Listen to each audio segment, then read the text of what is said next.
OK, donc on va continuer avec la prochaine présentation qui va être donnée par Alain Maillot. Alain Maillot, qui est professeur à l'Institut national de recherche scientifique, Centre Haute-Terre-Environnement depuis 2002.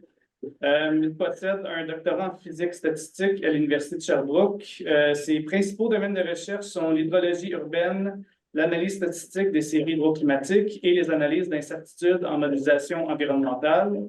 Il s'intéresse plus spécifiquement depuis quelques années aux impacts des changements climatiques sur la gestion des eaux pluviales en milieu urbain, à l'étude de l'évolution du climat futur des extrêmes de précipitation, au développement d'approches afin de mieux caractériser ce type d'événements en climat historique et à la prise en compte des changements climatiques dans la conception.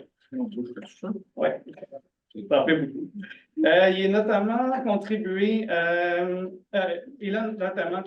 à la rédaction du guide sur les courbes et intensité durée-fréquence réalisé par le Canadian Standards Association. Donc, comme précédemment, en fait, puisque ça s'inscrit dans InfoCru, on va avoir un premier mot d'introduction par Claudine Fortier, qui, je le rappelle, est ingénieure au ministère de l'Environnement pour la division de l'hydrométrie et des prévisions hydrologiques. Alors, bonjour tout le monde ou rebonjour tout le monde. Donc, la présentation s'inscrit encore une fois dans le projet InfoCru. Certains en ont déjà entendu parler parce que ça existe depuis 2018 ou parce que vous étiez là il y a une heure et que j'ai fait la même présentation que je vais faire présentement, la même introduction. Donc, pardon pour ceux qui étaient là. C'est sûr que là, il y a des nouvelles personnes, donc je vais repasser à travers mes deux diapositives, mais un peu plus rapidement. Donc, InfoCru, depuis 2017, motivé par les inondations majeures de 2017 et 2019.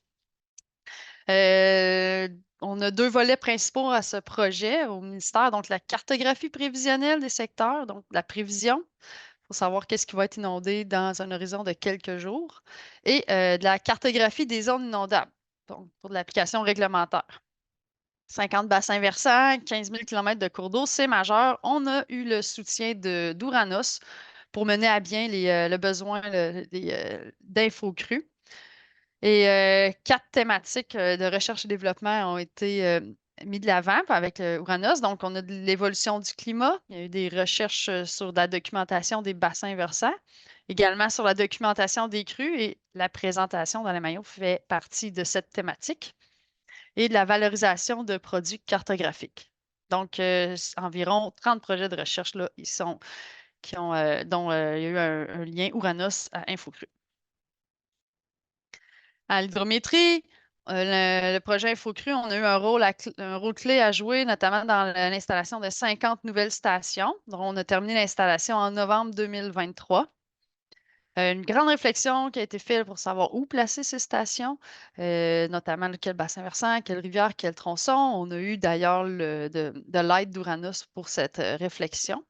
Et par la suite, on a notre processus d'installation, on a de la prospection à la faire, donc beaucoup de visites terrain pour essayer de dénicher des endroits propices à l'exploitation d'une station hydrométrique. Donc, ce n'est pas tous les sites, comme l'a dit Mélanie, on doit cibler des sites qui sont vraiment très propices, là, qui vont fonctionner pour faire de la mesure de débit. Ensuite, demande d'autorisation pour pouvoir installer des cabinets. Des fois, c'est des terrains publics, des fois des terrains privés.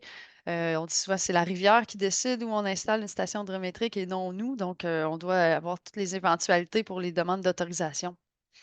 Contrat, appel d'offres, achat. On a l'équipe d'instrumentation qui ont fait beaucoup d'achats pour pouvoir construire et installer ces cabinets. Donc, l'installation des cabinets par les scaphandriers, une équipe de plongeurs qui vont fixer les tubulures dans le cours d'eau, mais aussi une installation là, en rive sur dalles de béton, panneaux solaires et tout ça. Et finalement, des jaugeages qui sont nécessaires pour élaborer les courbes de tarage, pour faire le lien entre le niveau qui est mesuré par la station et le débit. Les 50 stations d'InfoCru s'insèrent dans un réseau hydrométrique existant. Ça nous fait maintenant plus de 280 stations qui sont opérées par le ministère de l'Environnement. Et donc, il y a un entretien qui doit être fait là, pour mener à bien, pour avoir des bonnes données aux stations. Donc, oui, on modernise, on fait de l'inspection, on répare les bris. On fait aussi de la vérification des courbes de tarage par des jaugeages et également de la validation des données. Donc, je parlais de courbe de tâches dans la diapo précédente. Puis, le projet qui vous sera présenté par Alain Maillot est donc vraiment directement appliqué sur ce qu'on fait. C'est globalement, c'est pour améliorer et nous aider dans la gestion des courbes de tarage. Donc, ça nous a, notamment en orientant des choix qu'on a à faire pour de l'ajustement des courbes de tarage à partir des jaugeages qu'on obtient, qu'on réalise. Et le projet nous suggère des modèles d'incertitude et ça a été utile aussi parce que ça ils nous ont fourni un outil MATLAB qui est simple à utiliser par mes collègues et moi-même. Donc, vraiment déjà une retombée concrète et tangible. Je dirais que ce projet a été aussi extrêmement formateur pour le ministère. Donc, ça nous a été formateur, ça nous a permis d'améliorer notre connaissance sur notre façon de faire à l'interne au ministère, mais également sur nous ouvrir les portes sur ce qui se fait à l'extérieur, ce qui fait ailleurs, un peu à l'international et un peu partout. Donc, en plus de tout ça, ça nous a permis d'être, si on veut, là, être introduit à une meilleure compréhension de toute la chaîne d'incertitudes qui peut y avoir sur de la production de données hydrométriques et notamment à partir des incertitudes des courbes de tarage. Donc, sans plus tarder, je laisse la parole à Alain pour la présentation.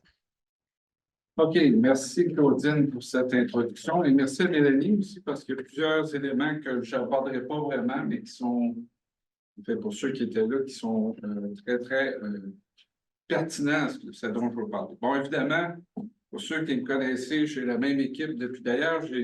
Cette année marque le 15e anniversaire de Guillaume dans mon équipe. Ça fait 15 ans que Guillaume est dans mon équipe, quand même à souligner. Ça me gêne un peu moins, mais ça va. Donc, mon équipe depuis toujours, donc on a fait ce projet-là ensemble. C'était au début un projet, je me disais, bon, les courbes de terrage, c'est vieux comme le monde, il n'y a pas grand-chose à faire là-dessus. Mais c'est au contraire, c'est un sujet que je dirais dans la dernière décennie. Je pense entre autres à Jérôme Lecoz en France qui a donné une nouvelle impulsion à ce sujet de recherche-là. Donc, c'est vraiment très, très intéressant. Donc, je vais passer vite le contexte parce que Claudine l'a mentionné. Donc, c'est clair qu'ils ont beaucoup de stations à gérer, beaucoup de courbes. Je vais revenir pour vous expliquer ce que c'est vraiment. Mélanie l'explique, mais je vais reprendre l'explication pour ce qu'est une courbe de tarage. Donc, les courbes de tarage et les débits estimés à partir de ces courbes-là sont disponibles, mais il n'y a aucune évaluation des incertitudes qui sont associées à ça. Donc, les gens prennent ça comme argent comptant et appliquent ça sans savoir, bon, c'est plus ou moins 10, plus ou moins 20, plus ou moins 100 %. Donc, l'un des objectifs du projet, c'était vraiment de quantifier ces incertitudes et de les diffuser, ce qu'on espère que le ministère va faire éventuellement. Donc, le projet, en fait, c'est un vieux projet qui a été une phase 1, phase 2, phase 1 de 20 à 22, phase 2 de 23 au 24. Donc, essentiellement, la première partie, la première phase, c'était vraiment de quantifier les incertitudes sur les courbes de tarage, donc de développer ce qu'on nous on a appelé des modèles d'incertitude, je vais y revenir, et aussi de pouvoir appliquer ça à l'entièreté du réseau hydrographique, pas le faire sur 3 stations, tout le monde. C'est ça qui est intéressant, on a une application à très grande échelle. La phase 2, ben, quand on a fait la phase 1, il y a des choses qui ont apparu, des questionnements qui ont apparu. Une des choses qui nous paraissait intéressante, et je vais en parler, c'est de voir, parce que vous savez que parallèlement, dans le contexte d'InfoCru, il se fait une modélisation hydraulique de plusieurs tronçons de rivières. Donc, la question est la suivante. Est-ce que la modélisation hydraulique, qui est complètement distincte des courbes de tarage, pourrait apporter une information supplémentaire pour améliorer l'évaluation ou la construction des courbes? Donc, je vais aborder cette question-là vers la fin de ma présentation. Aussi, il y avait des gens qui voulaient qu'on développe des versions simplifiées.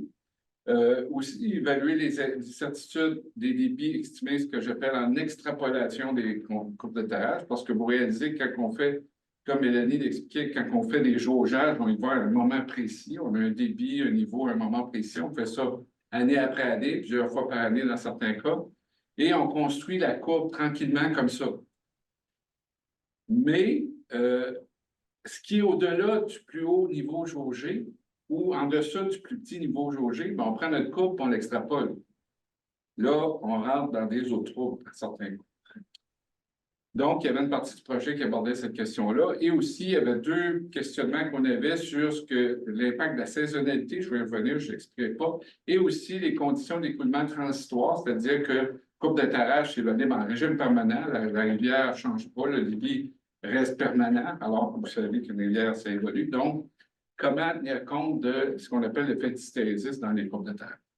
Et finalement, il y avait une application d'une méthode qui s'appelle baratin. Je n'aborderai pas ça aujourd'hui, il va falloir me réinviter pour vous parler de baratin, qui est une méthode BA pour, ça va faire plaisir, c'est bayésien. Donc, c'est une méthode très intéressante qui intègre des éléments d'hydraulique dans un contexte d'analyse bayésien. C'était développé par le cas Jérôme, qu'on connaît bien, qui est sur notre comité de suivi d'ailleurs. Donc, on l'a appliqué à certains sites. On a eu une rencontre avec eux dernièrement, on leur a présenté le truc, je trouvais ça vachement intéressant. Ils voudraient l'intégrer éventuellement à un site qu'ils sont en train de construire sur des applications de baratin à l'échelle internationale. Mais malheureusement, je n'aborderai pas ça. Ce que j'ai dû faire des choix.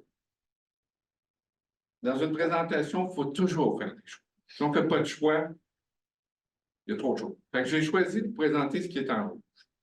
Donc, je ne parlerai pas des modèles simplifiés, je ne parlerai pas de l'extrapolation. J'ai longuement hésité, mais bon. Et je ne parlerai pas de baratin. Parce que si je parlais de tout ça, on serait là pendant tout l'après-midi. Donc, je sais que plusieurs d'entre vous n'êtes pas familiers avec l'hydraulique. Bon, je ne donnerai pas un cours d'hydraulique, le but n'est pas ça, mais il y a certaines considérations de base en hydraulique qui sont très, très importantes. Donc, la fameuse courbe de repérage, c'est une relation qui est valable à certains points d'une rivière ou une relation univoque entre le niveau et le débit. Vous me donnez le niveau, je vous donne le débit. C'est une relation unique. Donc, c'est merveilleux. On n'a pas besoin de mesurer un débit qui, comme vous l'avez deviné, c'est quelque chose de compliqué. Il faut aller sur le terrain, il faut mettre la DCP, la chaloupe, tout sur le terrain, mesurer le débit. Donc, c'est un processus fastidieux et coûteux. Donc, plutôt que faire ça, on fait ça, oui, de temps en temps, on construit une courbe. Après ça, on prend le niveau qu'on peut mesurer en continu, quelque chose de très facile à mesurer. Et on peut avoir une mesure des niveaux et en utilisant la courbe, on a le débit correspondant presque en continu, si on veut. Donc, c'est ça. La courbe de tarage, c'est une représentation de la relation niveau-débit qui nous sert à construire les courbes de tarage. Là, il y a un aspect très important là-dedans, je n'élaborerai pas, mais l'aspect contrôle hydraulique. Vous voyez un schéma ici à gauche de l'écran, où vous avez une espèce de section hypothétique. Et vous voyez que si on est à niveau très, très bas, il y a peut-être des affleurements rocheux qui vont apparaître. Et si le niveau monte, là, peut-être que l'écoulement va être plus de style uniforme, décrit par l'équation de Manning. Et à un moment donné, on va peut-être tomber en pleine inondable. Là, la section va devenir beaucoup plus large et fait qu'à chaque fois qu'on transite d'un comportement comme ça à un autre, on parle d'un changement de contrôle hydraulique. On peut avoir un changement de contrôle hydraulique. Et ça, c'est un peu ce qui rend la chose compliquée parce que on ne peut pas avoir une belle courbe continue. Je vais vous montrer des exemples. Des fois, il y a des cassures dans la courbe qui sont un peu le reflet de ces changements de contrôle hydraulique-là qui sont liés à l'hydraulique. Il existe deux méthodes mathématiques pour représenter les courbes de tarage. Donc, c'est une relation entre le niveau de débit, on peut décrire ça par une équation. Et il y a deux approches généralement dans la littérature. Une, c'est d'interpolation. Il y a des gens qui utilisent les splines cubiques, il y a d'autres, même un article propose des polynômes de Chebyshev. Pour ceux qui s'en souviennent, je pense que c'est des polynômes qui résolvent une équation différentielle, je ne sais pas trop laquelle. Donc, ils proposent ces genres d'équations-là. Ça, c'est du curve fitting. Vous avez des points, passez une courbe dedans. L'autre approche, je l'appelle par régression hydraulique, c'est qu'on utilise une équation qu'on appelle une loi de puissance, qui est similaire à ce qu'on rencontre très, très souvent en hydraulique pour des ouvrages qu'on peut décrire relativement simplement. Par exemple, je vais vous montrer un exemple plus tard, relation niveau-débit pour l'élévation. Bon, le MLS-CCFP utilise actuellement les splines cubiques. Donc, eux, ils ont utilisé une approche qu'ils ont développée depuis, je pense, 20-30 ans et ils sont encore dans les splines cubiques. Nous, on ne pouvait pas utiliser les splines cubiques pour faire l'analyse d'incertitude Parce que les splines cubiques, la façon qu'ils sont utilisés, c'est un hydrologue qui décide par où la courbe passe. Donc, il y a un côté hautement subjectif et abstrait. Donc, nous, dans ce qui suit, je parle des régressions hydrauliques. L'équation, c'est celle-ci. C'est pas de la mécanique quantique, ça, c'est Einstein. Donc, Q, c'est le débit, H, c'est le niveau. A, B, C, c'est 3 paramètres qu'il faut fitter. Point à la ligne. On fit ça tout simplement en minimisant les écarts quadratiques moyens entre les jaugeages, les valeurs qu'on va mesurer sur le terrain, et ceux que la courbe nous prédit. Donc, c'est tout simplement ça. Je vous disais que c'est des équations qui sont typiques de ce qu'on rencontre. Je vous donne un exemple, là, tiré d'un document justement produit par Jérôme, de déversoir rectangulaire à seuil épais et déversoir rectangulaire à paroi mince. L'équation, dans ce cas-là, on peut l'établir sur la base de l'équation de Bernoulli. Je ne rentre pas dans les détails, mais c'est de la conservation d'énergie en gros. Et vous voyez que l'équation est toute simple. C'est Q égale C, le paramètre empirique, racine de G. Donc, G, c'est la gravitation. B, c'est la largeur. H, c'est ce qu'on appelle la charge. Et vous voyez sur le schéma, c'est le niveau au-dessus de la crête ici. Donc, c'est la charge. Et une puissance donnée. Et la puissance donnée en question varie quand là, c'est rectangulaire, c'est 1,2, 1,5, la valeur 3,5. Si vous prenez triangulaire, c'est une autre valeur. Si vous prenez une autre section trapézoïdale, c'est une autre valeur. Donc, vous voyez qu'il y a une espèce d'universalité de cette forme d'équation. Vous allez me dire, une rivière, ça ne ressemble pas à ça. Je suis d'accord avec vous, mais ça marche. Je vous donne un exemple typique de courbe de terrage. Là, vous voyez les points, c'est les jaugeages. Donc, à chaque fois, on va sur le terrain, on jauge. Et l'équation qui passe à travers, c'est l'équation de la ligne continue. Vous voyez aussi qu'on ne jauge pas de façon homogène tous les niveaux. Ça va de soi. Mélanie mentionnait qu'elle n'a pas jaugé, elle, en période de crue. Pourquoi? Bien, parce que ça n'a pas donné. Puis aussi, bien, ça peut être dangereux. Donc, souvent, puis ça, bien, Claudine peut en parler longuement, le jaugeage en conditions de niveau élevé, bien, vous voyez qu'il y a peu de points. C'est essentiellement pour des raisons d'opportunité et aussi de dangerosité de l'opération. OK? Il y a plusieurs éléments importants à considérer, mais je vais vous en parler de deux. Là, je vous ai montré un cas idéal, mais il arrive que les courbes de terrage changent dans le temps. Pourquoi? Imaginez que vous avez une belle rivière, il y a un coup d'eau, quelque chose de terrible qui se passe une année.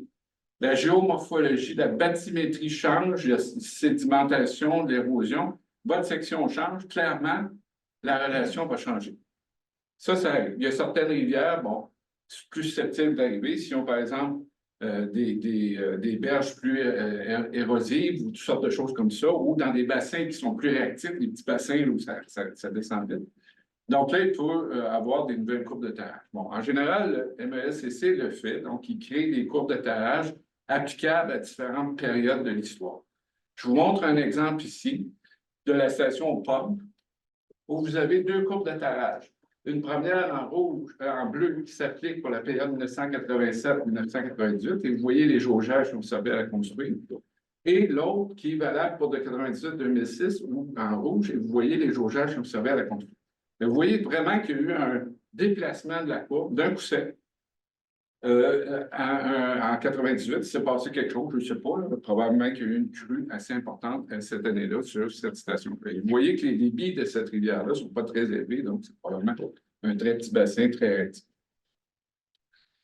Donc, nous, quand on a nos jaugeages, je ne vous écris pas la méthode, mais on a pris l'ensemble des jaugeages et on a développé une procédure où on partitionne ces jaugeages-là en sous-périodes. Et on développe une courbe de terrage applicable à chacune de ces périodes. C'est un des éléments qu'il fallait tenir en compte. Le deuxième élément, c'est que je vous expliquais plutôt que quand le niveau augmente, on peut avoir un changement de contrôle. Je vous ai dit que ça pouvait changer la courbe de terrage. Je vous donne un exemple vrai. Donc, c'est, je ne me souviens plus de la station, je ne vais pas marquer. Mais c'est une vraie station et vous voyez clairement qu'à ce niveau-ci, il se passe quelque chose. Donc, quand vous êtes dans des bas niveaux, il y a comme une courbe. mais il y a une discontinuité dans la pente à un moment donné et il y a une autre courbe. Donc, vous voyez qu'il y a deux comportements différents. Dans ce cas-là, il faut construire, certes, on a une courbe de tarage, mais vous comprenez que la relation mathématique qui décrit le bas et le haut n'est pas la même. Mais on s'assure quand même qu'il y a continuité de la courbe au niveau que j'ai appelé le niveau de transition. Donc, encore là, nous, quand on a appliqué la méthode ou développé l'approche, on a fait attention à identifier ces possibles niveaux de transition-là et à connecter ou à identifier deux équations qui vont s'appliquer, une pour les hauts niveaux, une pour les bas. Dans la méthode qu'on a développée, on ne considère qu'une ou deux régressions hydrauliques pour décrire. Si, par exemple, une courbe de tarage comporte 3, on ne l'a pas considéré, on l'a levé le tapis, puis on l'a mis en dessous. Mais je vous rassure, il y en a très, très peu. OK? Donc, c'est les deux éléments importants. Les courbes de tarage évoluent dans le temps et la représentation mathématique d'une courbe de tarage, ça peut exiger plusieurs équations comme celle que je vous ai présentée précédemment. Et c'est lié à différents contours. Bon, nous, je vous l'ai dit, on a pris toutes les stations, et notre critère est suivant parce que Claudine mentionnait plus de stations que ce que je vous mentionne là. Nous, on a pris celles qui sont en opération, toujours en opération, et celles qui ont 6 jaugeages ou plus en eau libre. Je mentionne eau libre parce que la courbe de tarage que je vous présente là, c'est une courbe qui est valable en eau libre. Si vous avez de la glace sur la rivière, oubliez ça. La glace, c'est quoi? C'est du frottement. Donc, la relation au niveau débit, ça ne marche plus. Si quelqu'un vous dit « Oh oui, j'ai pris une courbe de tarage, j'ai évalué le débit en février », ben là, vous foncez sur ça. OK? Donc, c'est en eau libre. Donc, nous, on a considéré que les stations avec 6 jaugeages ou plus en eau libre. Ce qui nous donne quand même un généreux nombre de 10 087 jaugeages pour une moyenne de 58,3 jaugeages par station. Et les nombres d'années couvertes par ces jaugeages-là, je vous disais qu'ils vont, en général, ils vont, Claudine pourrait élaborer là-dessus, mais en général, ils vont une fois par année. Des endroits, ils vont plusieurs fois lorsqu'ils savent que la station, la courbe de tarage est, disons, instable ou plus délicate à évaluer, ils vont plusieurs fois. Donc, je présente en bas l'histogramme de la fréquence mensuelle des jaugeages. Donc, vous voyez que c'est pas surprenant. C'est qu'en général, ils vont jauger au printemps, au mois de mai. Pourquoi? Bien, parce que les débits sont plus élevés et c'est souvent la portion de courbe qui nous intéresse le plus, les crues. Mais les étiages peuvent être intéressants quand même, mais donc, vous voyez que la distribution annuelle des visites de terrain suit cet histogramme-là et c'est plus fréquent au mois de mai. Donc, on a appliqué cette approche-là à toutes ces stations-là. On a, comme je vous disais, à une station donnée, on a partitionné, on a identifié les différentes courbes de tarage pour différentes périodes et on a obtenu au bout du compte 348 de courbes de tarage pour 178 stations, donc en moyenne, à peu près 2 courbes de tarage par station. De ces 173 stations, il y en a 96 qui seront présentées par une seule courbe de tarage. Donc, c'est la même courbe de tarage sur toute l'histoire de la station. C'est quand même bien. Ça veut dire que c'est des courbes de tarage qui sont stables, qui ne changent pas dans le temps. C'est ce qu'on espère. Il y a 31 où il y a 2 courbes de tarage, donc 2 périodes, une passée, une présente et actuelle, sans doute. Et finalement, il y en a 46, on a 3, voire jusqu'à 8 courbes de tarage. Donc là, ça veut dire que dans le cas de 8, si je me souviens bien, il y en avait 2 stations avec 8. C'est des stations qui sont possiblement, bon, peut-être à reconsidérer parce que la courbe bouge tout le temps. Ça veut dire quoi? Ça veut dire qu'il y a de l'érosion, ça veut dire que géomorphologiquement, c'est instable, donc, etc., etc. Mais choisir une position de station, ce n'est pas une sinécure. Et il y a, pour être très honnête avec vous, il y a 60 courbes de tarage qu'on a mis de côté pour diverses raisons, parce qu'elles étaient louches, je n'en parlerai pas, mais on les a examinées parce qu'elles étaient, quand on regarde un grand ensemble de données, il y a toujours des boutons noirs. Nous, on en a 16. Et par exemple, il y a certaines de ces courbes-là que clairement, 2 régressions hydrauliques sont insuffisantes, et probablement qu'il faudrait en rajouter une 3e, etc. Donc, on les a pas. Dans ce qui suit, je vais me concentrer sur les 332 courbes d'atterrage qui restent. Donc, de ces 332-là, il y en a 300 qui sont représentés par une régression hydraulique. Ça, c'est le cas, c'est le Saint-Graal. On est heureux. C'est quand même 90,4 des situations qui font une régression hydraulique. Une belle courbe qui fait tous les points. Et on a 32 qui est représenté par deux régressions hydrauliques. Comme je l'ai dit, on a considéré comme option qu'un ou deux. Je vous présente, bon, je vous ai présenté l'équation. Le A et le B, bon, c'est des paramètres, mais le C, vous avez compris à l'image que je vous donnais plutôt des déversoirs, que le C, il y a un sens en termes hydrauliques. On espère que le C, bon, on espère, on pense que le C devrait être pas très loin de certaines valeurs typiques. Et d'ailleurs, la méthode Baratin, mise sur ça, elle prend des, comme a priori bayésien, elle prend des valeurs qui sont liées à des structures hydrauliques. Donc là, je vous présente la fonction de répartition de toutes les valeurs des exposants qu'on a obtenues pour toutes nos courbes d'atterrage. D'abord, j'attire votre attention sur la courbe bleue. Donc, la courbe bleue, c'est celle où les 300 courbes d'atterrage sont représentées par une régression hydraulique. La courbe rouge et jaune, c'est celles qui sont représentées par deux régressions hydrauliques. Et, bon, vous comprenez que s'il y a deux régressions, il y en a une qui est associée au bas niveau, puis l'autre au haut niveau. Donc, C1, c'est des bas niveaux, puis C2, c'est des niveaux élevés. Et j'ai ajouté sur cette figure-là les tirets verticaux A, B, C, D, c'est quoi? C'est des valeurs connues, un peu à l'image que je vous présentais du déversoir plus haut. Donc, un déversoir rectangulaire, je vous l'avais montré, c'est 1,5. Aussi, B, c'est un écoulement uniforme, c'est l'équation de Manning peu profond, donc on obtient 5 tiers. Un déversoir triangulaire, 5,5, et finalement, un écoulement peu profond d'un canal triangulaire. On va dire un canal triangulaire, c'est une fiction, mais bon, c'est comme. Donc, vous voyez que la grande majorité des valeurs des exposants qu'on obtient sont effectivement situées dans la gamme des valeurs entre A et D, ce qui est une bonne nouvelle. Mais il y a des valeurs qui sont beaucoup plus. Donc, il y a 70 18 des exposants des CT avec une régression qui sont entre 3,5 et 8 tiers. Bonne nouvelle. OK? Il y en a à deux régressions hydrauliques. En général, le C1 associé au bas niveau est toujours plus grand que le C2 associé au niveau élevé. Bon, on a une explication pour ça, mais je n'entrerai pas là-dedans. Et le cas, c'est d'autres auteurs ont souvent mentionné que les C1 plus petits qu'un ou plus grands que 8 tiers devaient être considérés comme suspect, et nous, on préfère parler d'atypique. Et on a exploré ces cas-là. Je vais pas les détails, mais on a identifié 4 cas de figure qui expliquent pourquoi les exposants sont si atypiques. La première, c'est que souvent, on a très peu de jaugeage.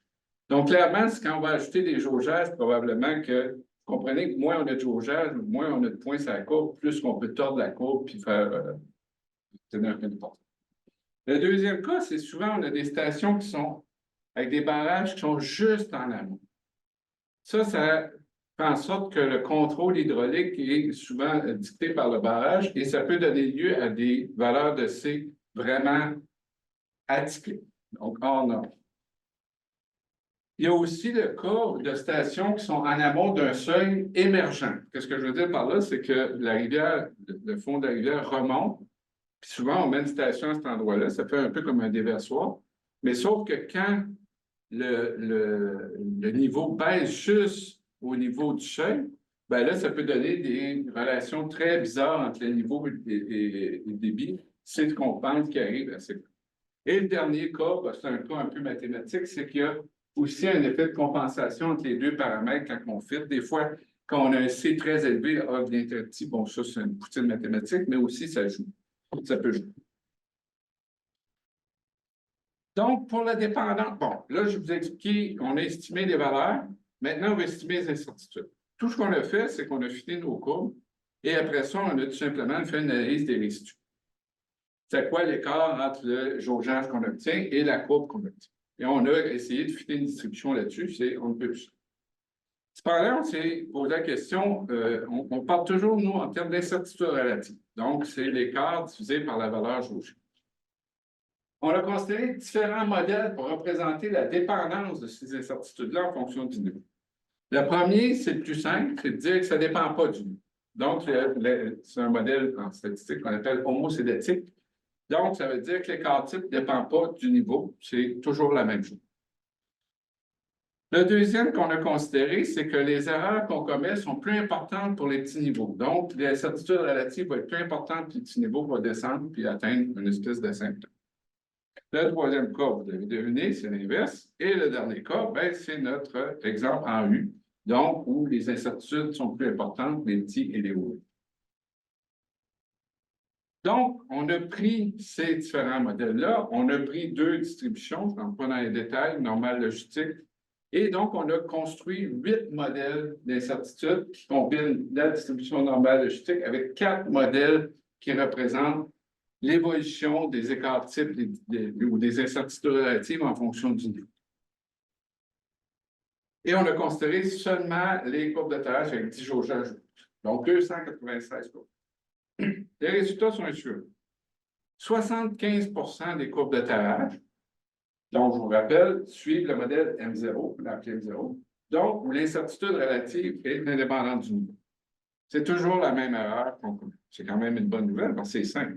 C'est-à-dire on fait 10% d'erreur, 5%. 24,7% où l'incertitude relative est plus importante sur les faibles niveaux et une seule où l'incertitude est plus importante sur les hauts niveaux. Ça, c'était une surprise pour nous. Je ne sais pas pour vous, mais nous, c'était une surprise. Et le modèle M2 qui est en U, il n'est jamais sélectionné. Donc, vous voyez que si le modèle M1D, donc incertitude relative plus grande pour les petits niveaux, ça veut dire que c'est dans ce coin-là que ça se joue souvent, les incertitudes augmentent. Pourquoi? Bien, possiblement pour deux raisons. C'est qu'effectivement, il y a un changement de contrôle hydraulique dans cette partie-là de la courbe. Et deuxièmement, on jauge beaucoup plus dans cette partie-là que dans la partie haut niveau. Donc, on ne va pas vraiment explorer la partie de fort cru. Bon, il y a beaucoup d'informations sur cette figure-là. On va y aller un pas à la fois. Donc, en abscisse, ici, vous avez ce qu'on a appelé les niveaux relatifs. Donc, les niveaux relatifs, on l'exprime tout simplement par le niveau divisé par le PPNJ, qui est le plus petit niveau jaugé, et divisé par le plus grand niveau jaugé et le plus petit niveau jaugé. D'accord? Fait que si H est égal au plus petit niveau jaugé, vous voyez, H' égale 0. Donc, ça veut dire qu'on est du côté du plus petit niveau jaugé. Si le H est égal au plus grand niveau jaugé, vous voyez que H' est égal à 1. Donc, on est de l'autre côté, ici. Okay? Donc, c'est une façon pour nous de voir, de mettre tout dans une même figure, tous les écarts pour tous les modèles où le modèle, on a appelé M1, où l'incertitude relative est plus importante pour les petits niveaux. Et les deux box-plots correspondent aux deux distributions normales logistiques. D'abord, j'attire votre attention sur les deux box-plots à l'extrême droite. Eux, c'est les box-plots qui sont associés au modèle M0 homocédatique. Donc, la certitude relative est la même pour toutes les courbes de tirage, pour tous les niveaux. Les erreurs médianes, l'écart type médian est de l'ordre de 4 à 6 Je souligne ce que Mélanie a dit plus tôt. Les erreurs de mesure de débit sont de l'ordre de 4 à 6 Donc, ça veut dire que dans ce cas-là, bon, il y a des exceptions. Hein, quand on fait le box-plot, il y a toujours des moustaches. Mais la médiane, quand même, relativement intéressante parce qu'on est vraiment collé aux erreurs de mesure, à peu près, dans la plupart des cas.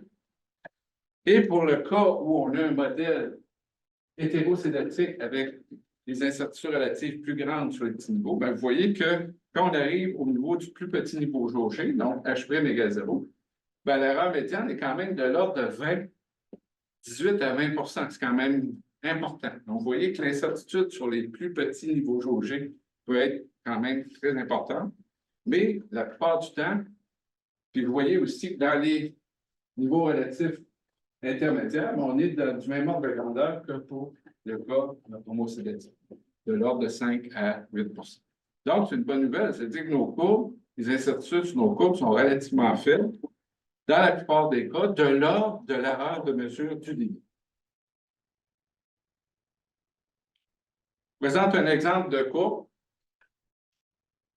station du Lièvre. Donc là, il faut faire attention, c'est une échelle log-log, puis on a mis H-B en abscisse, donc vous voyez que ça fait une belle droite, si on aime ça. Et vous voyez que l'écart ici, dans ce cas-là, c'est 2,5 %. Donc l'incertitude relative est la même sur toute la... Vous voyez l'intervalle? Là, ici, c'est plutôt l'intervalle 95 %, mais l'écart type est 2,5 %. Donc vous voyez que c'est quand même intéressant. Dans ce cas-là, on a une régression énergique, on a 20 jaugeages, donc c'est relativement satisfaisant. Je vous présente un autre où c'est moins satisfaisant et on a ce qu'on a appelé l'effet trompette. C'est le modèle que vous voyez. Donc, vous voyez que l'incertitude relative augmente pour les petits niveaux. C'est ce que je montrais plus tôt. Et on voit que le modèle essaie d'aller chercher les moutons noirs, dont le jaugeage pour le plus petit niveau jaugé, puis il y a cet effet d'évasement qui est un petit peu artificiel, qui laisse entendre que ce n'est peut-être pas le meilleur modèle ou qu'il faudrait peut-être jauger plus dans cette portion-là. Et l'écart type au niveau du plus petit niveau jaugé, dans ce cas-là, atteint 45 %, ce qui est quand même... Il faut faire attention, 45 % sur un débit très petit, c'est pas grand-chose, mais ça paraît mal. OK? Donc, je vais parler rapidement maintenant de l'effet d'hystérésis. On devait explorer le temps du projet s'il y avait un effet d'hystérésis, et je vous l'explique en 2 mots ce que c'est. Donc, si vous regardez sur la figure à gauche, vous voyez que la courbe de... Ça, c'est tiré de période. Vous voyez que la courbe de tarage, c'est le tiret grisé. Donc, c'est une espèce de moyenne. Quand le débit augmente dans la rivière, donc on est en régime transitoire, ben en fait, on ne passe pas par la courbe de tarage. Il y a un effet d'hystérésis, donc qui fait en sorte que pour un niveau H donné, ben, en crue, la valeur de débit va être supérieure qu'en décrue. C'est un effet c'est bien connu en hydrodynamique, tout ça. Donc, il y a un effet comme ça. Si vous prenez votre courbe de tarage et vous êtes en crue, ben, vous allez possiblement sous-estimer le débit. Et à contrario, si vous l'estimez en période de décrue, bien, vous allez sous-estimer, à partir de la courbe de tarage, le vrai débit, parce que, comme vous voyez dans cet effet-là, il y a un effet d'hystérésis. Ce n'est pas le même débit qui vous donne quand on est à H. Ici, dans un cas, il est plus petit que l'autre. Donc, c'est ça l'effet d'hystérésis. Cet effet-là est d'autant plus évident que le tronçon, la pente du tronçon où ça se passe est petite et où le niveau change rapidement. Donc, nous, malheureusement, il y a très peu d'informations sur les pentes de tronçon. C'est compliqué à voir, soit que c'est à une échelle trop grande, on ne voit pas vraiment ce qui se passe à l'échelle du tronçon. Mais il faut comprendre que c'est dans la rivière qu'on parle. On ne parle pas autour de la rivière. On n'a pas de bathymétrie à grande échelle, donc on ne sait pas vraiment les pentes de fond. Donc, nous, ce qu'on a fait, c'est une analyse des écarts entre les débits jaugés et la courbe de tarage en les classant en fonction de si c'était en crue ou en décrue. Ça, on pouvait le savoir parce qu'on avait des mesures de niveau. On pouvait savoir si on montait les... On a fait l'analyse, je ne vais pas les détails, mais on n'a vu aucun effet, d'impact d'effet d'hystérésis sur les incertitudes. Bon, c'est plate, mais c'est ça. Peut-être que certains sites où les pentes sont relativement faibles, on pourrait obtenir des conclusions différentes, mais à l'échelle globale, donc on a conclu que l'effet d'hystérésis est difficilement détectable. Le deuxième aspect qu'on a examiné, c'est l'effet de la saisonnalité. Quand vous avez un écoulement dans un tronçon de rivière, il y a 2 sortes de contrôles. Il y a le contrôle style section, comme vous présentez à déversoir, mais il y a un autre type de contrôle si vous avez un écoulement qu'on appelle en régime permanent uniforme. C'est-à-dire, c'est décrit par l'équation de Manning, ça veut dire que vous avez un beau, l'idéal, c'est un beau canal tout droit, là, tout est pareil, donc vous avez un écoulement uniforme. Et dans ce cas-là, on comprend qu'est-ce qui détermine la vitesse d'écoulement essentiellement, c'est le coefficient de Manning, c'est le frottement. C'est le frottement qui détermine la relation, niveau-débit. Or, il y a des plantes. Si vous êtes au printemps, donc, ce que j'ai représenté par la première courbe ici, bien, quand il n'y a pas de plantes sur les berges, il faut qu'il y ait des plantes. S'il n'y a pas de plantes sur les berges, bien, l'écoulement va avoir, le Manning va être tendance à être plus faible. Donc, vous allez avoir un écoulement plus important pour un niveau donné. Et au fur et à mesure que la saison et les plantes vont croître, bien, les croîtres vont exercer un frottement Et la courbe de terrage va progressivement passer de celle qui est en haut vers celle qui est en bas. Et on peut penser que la courbe de terrage fait un peu de moyenne entre ces deux situations. Donc, c'est ça l'effet de la saisonnalité, c'est que la friction avec les berges et le fond dépend de l'évolution des plantes qu'il y a sur les... Bon, évidemment, il faut qu'il y ait des plantes. Mais nous, on n'avait pas cette information-là. On a 173 stations. Puis on n'avait malheureusement pas de budget pour aller voir, prendre une photo de chacune pour voir si c'est des plantes. Donc, ce qu'on a fait, c'est qu'on a plutôt regardé les écarts en fonction de la saison. Encore un résultat plat. Il n'y a aucun effet de saisonnalité qu'on a pu détecter. Mais on a quand même pu identifier des endroits où possiblement il pourrait y avoir un effet de saisonnalité. Je ne vois pas dans le détail, mais là, clairement, il faudrait vérifier si le contrôle est effectivement un contrôle de type chenal et s'il y a des plantes. Dernier point que je veux mentionner, c'est la part de modélisation hydraulique. Donc, je vous le disais, l'idée ici, c'est de voir si la modélisation hydraulique qui est actuellement réalisée dans le cadre d'InfoCru peut apporter une information complémentaire pour, par exemple, dans les parties en crue, là où on a moins de jaugeage, voir si on peut tirer l'information des simulations hydrauliques pour mieux inférer la relation niveau-débit dans ces parties-là, et notamment quand on tombe en pleine inondation. Donc, on a utilisé 8 tronçons de rivière. On n'a pas calé ça, c'est les gens d'InfoCru qui ont fait ça. Ils nous ont donné l'information. Donc, ils nous ont donné 8 tronçons où il y avait des stations hydrométriques du ministère sur le tronçon, à un endroit ou à l'autre du tronçon. Ce qui est important de comprendre aussi, c'est que la calibration, parce qu'il faut caler ces modèles-là, puis essentiellement, le paramètre à caler, c'est le fameux coefficient de Manning.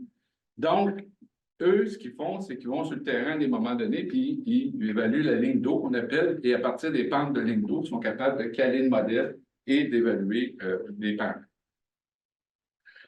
Pour comprendre, évidemment, InfoCru, son nom dit, eux, ce qui les intéresse, c'est les crues, ce n'est pas les débits faibles. OK? Donc, ils ont une emphase là-dessus.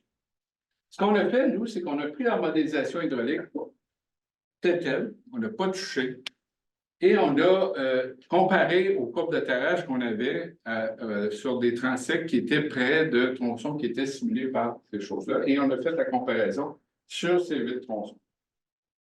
Bon, le rapport contient une tonne de résultats, mais je vous dis la conclusion principale. Ça, je me souviens qu'il y avait quelqu'un du comité de suivi, dès la première rencontre, qui nous avait dit, n'oubliez jamais, c'est un modèle hydraulique, mais c'est un modèle. Et effectivement, la conclusion est celle-là, c'est que quand les deux collent, c'est-à-dire que la courbe de terrage et le modèle nous donnent à peu près la même relation au niveau débit, ben, on applaudit. Mais quand il y a une différence entre les deux, ben là, on se gratte le coco, c'est qui dit vrai?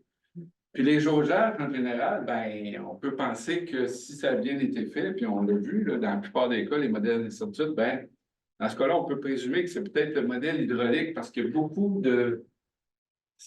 d'hypothèses derrière la modélisation hydraulique qui sont des fois pas dites, mais on a échangé beaucoup avec les gens. C'est bien fait, mais il faut être conscient là-dessus. Donc, dans certains cas, la relation niveau-débit serait plus fiable, peut-être, pour les modèles, mais dans d'autres cas, c'est plus la courbe de terrage qui serait plus fiable. Et c'est difficile de départager la part de l'un et de l'autre. Peut-être qu'on pourrait le faire dans un contexte bayésien en combinant les deux puis en mettant un poids, mais il faudrait le faire de façon beaucoup plus exhaustive. Et nous, notre conclusion, c'est que l'information qu'on peut tirer ne peut être valable qu'au cas par cas. C'est difficile. Je vous donne juste un exemple, la station du Diable. Donc, premièrement, les deux lignes en tiret rouge, ça, c'est les deux débits qui ont été utilisés pour caler le modèle hydraulique. Donc, ces journées-là, ils ont été sur le terrain et ils ont fait des relevés des lignes d'eau sur ces deux débits. La ligne en violet, c'est la relation niveau-débit simulée par le modèle hydraulique. Et celle en noir, c'est celle qu'on a jaugée. Donc, les jaugeages apparaissent comme des points rouges. Vous voyez que la courbe jaugée passe à travers les points essentiellement. Première observation, vous voyez là qu'il y a un changement de contrôle hydraulique et que le modèle est incapable de reproduire ça. C'est normal, parce qu'ils ont utilisé deux débits qui sont nettement plus hauts que ce changement de contrôle. Donc, vous voyez qu'il y a une limite là. On ne peut pas. Et deuxièmement, ben là, on voit qu'il y a comme une distinction entre les deux courbes. Mais allez savoir, les jaugeages, la courbe jaugée passe à travers les jaugeages, le modèle passe en dessous, il passe près d'un des points. Donc, c'est difficile de départager qui, dans ce cas-là, est la courbe simulée est dans l'intervalle de confiance 95 qu'on estimait à partir des jaugeages. Donc, c'est très difficile de, peut-être que la réalité est entre les deux, mais c'est quand même difficile de départager qui a raison, qui a tort. Donc, j'en arrive à la conclusion. Je vous laisse un peu de temps pour les questions. Donc, en gros, on a développé une méthode. Ben, l'avantage de l'approche, je n'ai pas été dans le détail de la méthode comme telle, mais l'avantage, c'est qu'on peut. Il y a plusieurs méthodes qui ont été proposées en littérature, mais l'avantage, je pense, de ce qu'on a fait, c'est qu'on peut l'appliquer à grande échelle relativement facilement. Ça prend une journée ou deux là, pour il y a toujours des petits moutons noirs qu'il faut examiner, là, mais en gros, c'est ça. Donc, c'est applicable, on l'a appliqué à grande échelle. Je vais présenter les résultats. Et on a montré que les incertitudes, quand même, sont très intéressantes. Dans la majorité des cas, c'est de l'ordre de 4 à 6 ça veut dire de l'erreur de mesure des débits comme tel, ce qui est quand même très, très bien. Ça veut dire que la représentation sous une forme de loi de puissance, comme je vous ai montré, c'est quand même si on ne peut pas la justifier mathématiquement à partir de considérations de base hydraulique, ça a quand même un sens. Et souvent, on a observé que les incertitudes sont très importantes pour les faits de niveau. La part de modélisation hydraulique, bon, c'est là que peut-être la conclusion est moins intéressante, mais elle doit être évaluée au cas par cas parce que c'est difficile de statuer sur la qualité relative de la simulation hydraulique et des courbes de table. Et comme j'ai mentionné, les effets d'hystérésis et saisonnalité sont difficilement détectables. Bon, là, j'ai marqué ce qui est non présenté, donc la prochaine fois, je viendrai pour vous parler. Donc, l'application Baratin, c'est très, très intéressant, l'approche Baratin. J'en ai pas parlé, mais c'est une approche qui, moi, je pense, pourrait être d'intérêt pour le ministère, pour certains sites, parce qu'il faut avoir certains paramètres qu'on n'a pas toujours. Les incertitudes de parties extrapolées, j'en ai pas parlé. Il y a des résultats intéressants qu'on a obtenus, malheureusement, il faut peut-être. Et des versions simplifiées des modèles. Donc, voilà. Merci pour votre attention.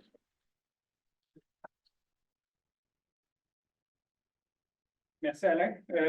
Donc, on va prendre les questions en ligne. Vous pouvez écrire dans le chat, puis je vais les relayer là, à Alain.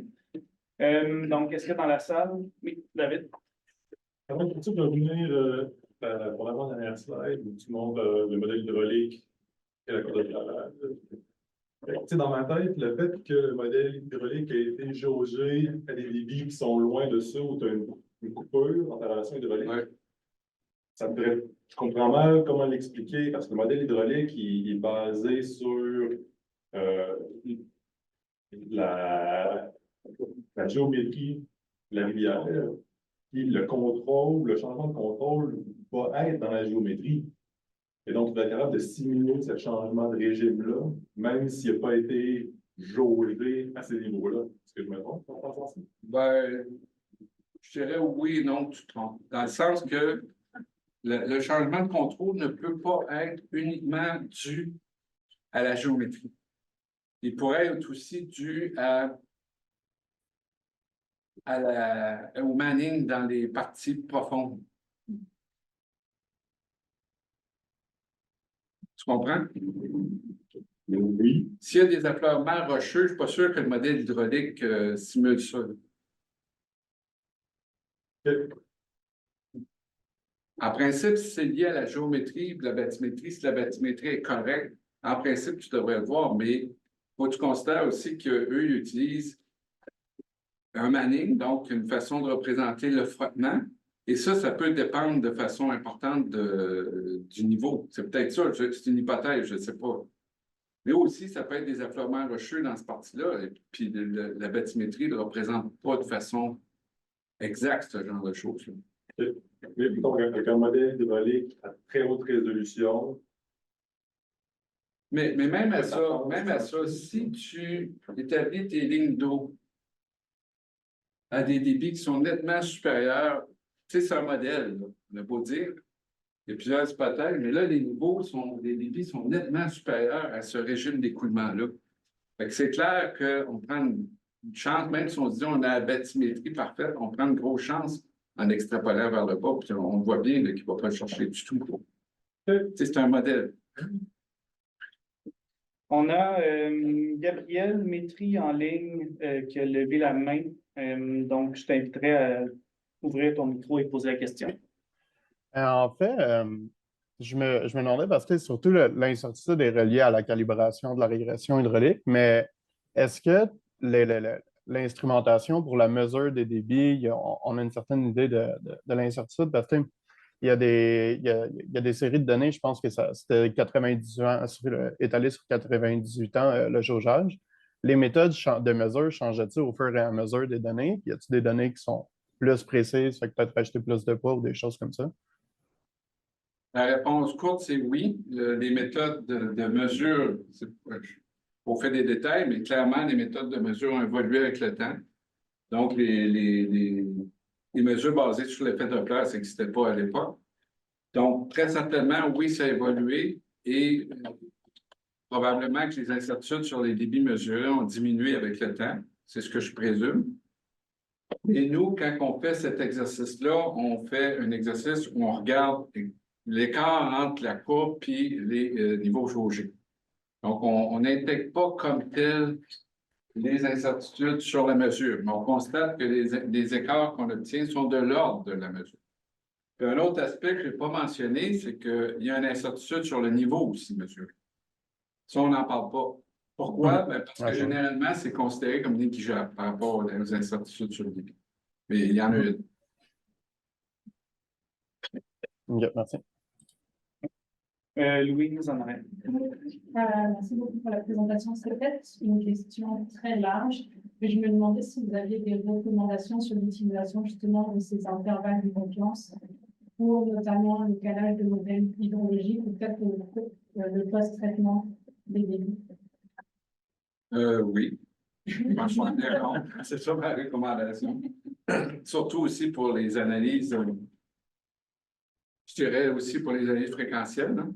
Donc, clairement, parce que les gens utilisent souvent les données estimées par ces courbes-là de façon un peu aveugle, dans le sens qu'ils pensent que, bon, les incertitudes sont globalement très petites, mais il faut être conscient aussi, ça, je n'en ai pas parlé, mais qu'au-delà du plus grand niveau jaugé, là, les incertitudes vont possiblement augmenter. On les a évaluées, je ne les ai pas présentées, mais c'est vrai. Elles augmentent, et elles augmentent même près de cette zone-là ici. On ne le voit pas parce qu'on n'a pas suffisamment de jaugeage, mais on a fait une technique de rééchantillonnage pour explorer ça. Et effectivement, il augmente d'un côté comme de l'autre. Puis il augmente encore plus du côté petit débit. Mais il augmente aussi du côté grand débit. Fait que clairement, ce que je dirais, ma réponse, c'est il faudrait si par exemple, on fait une analyse fréquentielle, peut-être d'intégrer une incertitude sur les débits, puis voir un peu en modifiant, faire une espèce d'analyse sensibilité pour voir tel débit à tel endroit, bien, ta période de retour, c'est peut-être pas ça, mais entre ça et ça. Donc, une analyse sensibilité pour intégrer, c'est clairement souhaitable. On a encore plusieurs questions en ligne. Je vais peut-être en prendre une dernière, puisqu'on approche midi. Prends la meilleure. En fait, il y avait une question, bon, tu sais, rapidement là, sur le fait, en fait, qu'on utilise souvent les courbes de tarage pour calibrer le modèle hydraulique. Et donc, est-ce que dans ce cas-ci où on tentait de comparer les deux, est-ce que le calage était complètement différent? C'est juste justement là, sur les points sur les traits pointillés, ou est-ce que c'était la courbe de tarage au complet qui a été prise pour caler? Pas sûr. Ben, en fait, est-ce qu'il y a un effet où on tente d'évaluer la courbe de tarage en prenant le modèle qui lui-même a utilisé la courbe de tarage? En général, le modèle n'utilise pas la courbe de tarage. Ben là, je parle de ça. Là. Eux, ils avaient fait leur propre jaugeage ici. Là. Donc, c'était vraiment juste les deux jaugeages. Il faut être conscient que pour caler un modèle hydraulique, il ne faut pas juste être le niveau et le débit, il faut que tu aies les lignes d'eau. Les lignes d'eau, c'est la perte, c'est l'énergie que tu dissipes. Fait qu'il faut ça, il faut beaucoup plus que ça. Fait qu'il faut que tu aies une mesure de terrain plus raffinée que. Donc, je pense qu'on va arrêter cela. Pour les gens qui avaient encore des questions, je les inviterai peut-être à contacter Alain Maillot. Donc, merci à tous d'avoir été là. Bon, comme toujours, des présentations très intéressantes. c'est Ah, OK. Ben, il y a Charles là, qui pose Oui, la question de Charles. pertinente. Je suis étonné de la conclusion des instituts à point faible de l'effort débit. Est-ce que cette conclusion n'est pas biaisée pour le fait du nombre de jaugeages dans le crue extrême? La réponse est oui. C'est beaucoup plus facile de jauger quand il n'y a pas d'eau. Mais ça ne veut pas dire qu'on jauge mieux que quand il y a beaucoup d'eau. Donc, la réponse, c'est oui. Et clairement, on pourrait appeler ça un biais méthodologique, mais c'est beaucoup plus difficile d'estimer l'incertitude dans ce cas-là. Mais comme je vous l'ai dit, on a fait une analyse un peu de bootstrapping qui montre que quand même les incertitudes augmentent beaucoup quand on se rapproche du plus grand, ce qu'on a appelé, j'aurais dû le présenter, mais bon, le plus grand niveau jaugé. Puis là, c'est comme un effet de trompette. Merci. Voilà, merci.